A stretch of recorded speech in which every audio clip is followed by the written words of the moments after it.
December. And some of you will remember when the Voyager went around the world. When did they go around? Most people don't answer that. They chose the third week of December, we chose the first week of December. They actually took 9 days and 5 minutes, so they were slower than we were.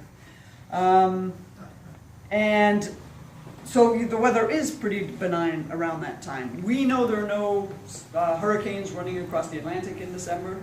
Weather people will tell you there are no cyclones running across the Pacific in December. So that's what we chose.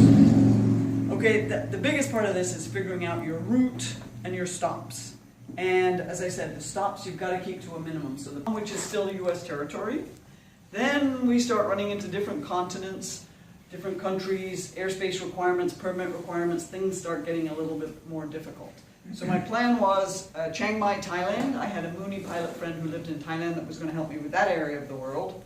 Over India, Salalah, Oman. Another Mooney pilot friend had stopped in Salalah, small airport, quick customs and immigration. Smaller airports are much better. Quick in and out. Then Djibouti on the east side of Africa. I'd stopped there in 2003. Not the greatest place in the world, but they have a lot of activity, and so they're pretty quick with customs and immigration.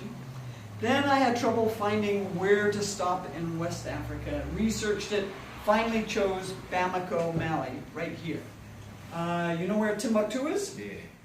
Right next to that. So good, a lot of tourism going on, quick customs and immigration back then. Right now there's a civil war going on, so you don't want to go there. But back then, very active and quick customs and immigration. Then the Cape Verde Islands are off the west coast of Africa, then back to Orlando. So, what kind of distances are we looking at? Hawaii to Guam, 3,200 nautical miles. Djibouti to Mali, 3,200 nautical miles, K4. But I had installed gammy injectors so I could run lean of peak. So we were looking at 7.9 gallons an hour. When we're really heavy at the start, running higher power settings, we have to run a little bit more gas. As we drop the weight from running the gas, we could back off on the power settings, back off on the mixture, and get down to 7.3 gallons per hour. How about altitude? Yeah, well, the most efficient for this engine and plane combination is between 6 and 10.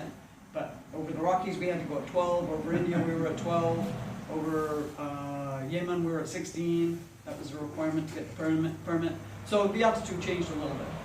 But Planes would even go to 16? Pardon? Your Mooney will go to 16? Yes, I've been there before in Mexico. Yeah. Okay. And we were going to be light. That was a short leg. So we weren't going to be full the one time we had to. And that was just for the permit. We went up there, we asked